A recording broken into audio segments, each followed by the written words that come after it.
Hello viewers, welcome to VijiCare. இன்றைக்கி நம்ம ஒரு சூப்பரான கிரேவி எப்படி செய்யலான்னு தான் பார்க்க போகிறோம். இந்த கிரேவியை நம்ம சப்பாத்தி, நான், பரோட்டா, ஊத்தாப்பம் எல்லாத்தோடையும் வச்சு சாப்பிட்லாம். நமக்கு சூப்பராக இருக்கும். இதில் நம்ம பன்னீர் போடாமையே நம்ம பன்னீர் கிரேவி மாதிரி நமக்கு ஒரு டேஸ்ட் கிடைக்கும். இந்த கிரேவியில் வெஜிடபிள்ஸ், சிக்கன், மட்டன் எதுவுமே சேர்க்காமல் நம்ம செய்யலாம். டேஸ்ட் பக்காவாக இருக்கும். நம்ம VijiCare சேனலை சப்ஸ்கிரைப் பண்ணிக்கோங்க. வாங்க வீடியோக்குள்ளே போகலாம். தேவையான இன்க்ரீடியன்ட்ஸ்: 4 பெரிய தக்காளி எடுத்து பீஸாக கட் பண்ணி வச்சுருக்கேன். 3 பச்சை மிளகாய் எடுத்துகிட்டு நீள் வாக்கில் கட் பண்ணி வச்சுருக்கேன். ஒரு துண்டு இஞ்சி, ஒரு பூண்டு எடுத்துகிட்டு பேஸ்ட் பண்ணி வச்சுருக்கேன். நெக்ஸ்ட்டு 3 உருளைக்கிழங்கு எடுத்து பீஸாக நான் கட் பண்ணி வச்சுருக்கேன். நம்மள்ட்ட உருளைக்கிழங்கு இல்லைன்னா நம்ம ஸ்கிப் பண்ணிக்கலாம். நெக்ஸ்ட்டு 4 பெரிய வெங்காயம் எடுத்து பீஸாக கட் பண்ணி வச்சுருக்கேன். நம்ம வெங்காயம் வச்சு தான் இந்த கிரேவி பண்ண போகிறோம். நெக்ஸ்ட்டு நம்ம கட் பண்ணி வச்சுருந்த தக்காளியெல்லாம் ஒரு மிக்ஸி ஜாரில் ஆட் பண்ணிக்கிறேன்.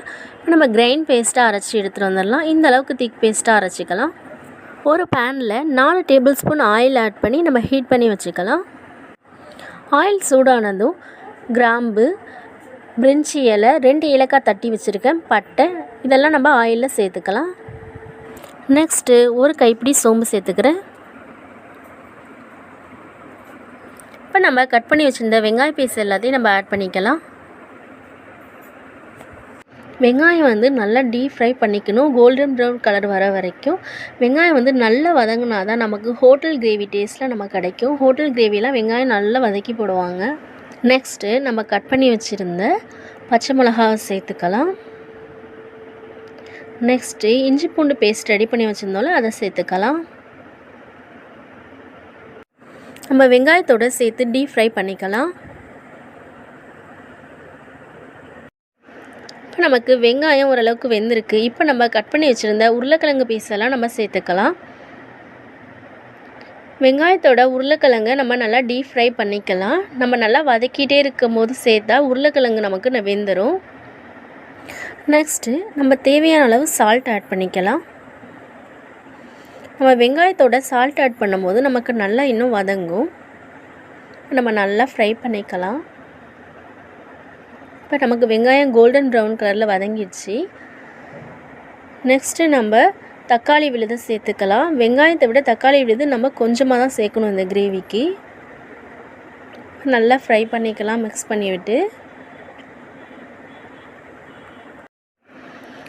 தக்காளியெல்லாம் நமக்கு இப்போ கொஞ்சம் ஃப்ரை ஆகிடுச்சு. நெக்ஸ்ட்டு நம்ம 1 டேபிள் ஸ்பூன் மிளகாய்த்தூள் ஆட் பண்ணிக்கிறேன். அகைன் 1 டேபிள் ஸ்பூன் மிளகாய்த்தூள் ஆட் பண்ணிக்கிறேன். 4 டேபிள் ஸ்பூன் மல்லித்தூள் ஆட் பண்ணிக்கிறேன்.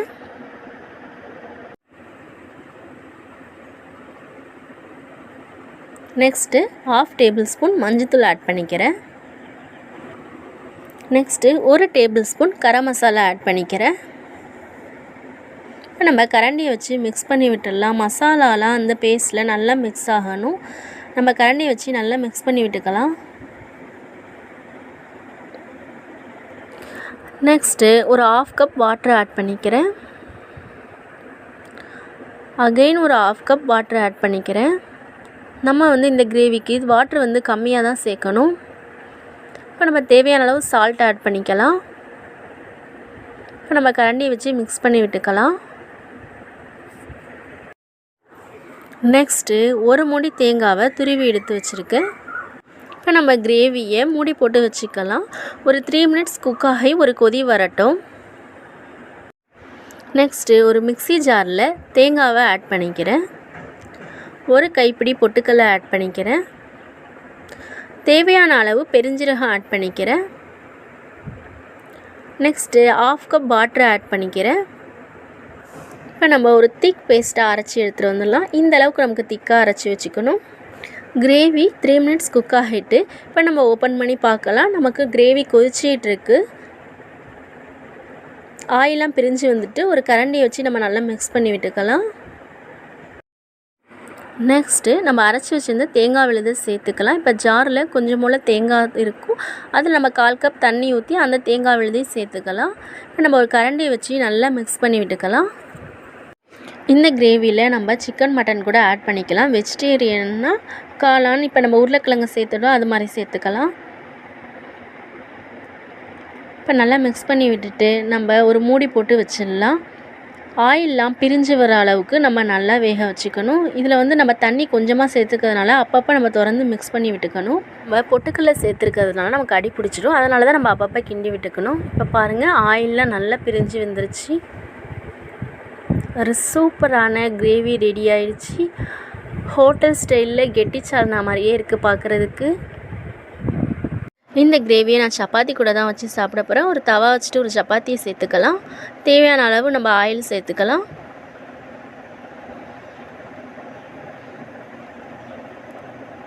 இப்போ நம்ம சப்பாத்தியை 2 பக்கமும் நல்லா குக் பண்ணி எடுத்துக்கலாம். போத் சைட் குக் ஆகிட்டு நமக்கு சப்பாத்தி ரெடி ஆகிடுச்சு.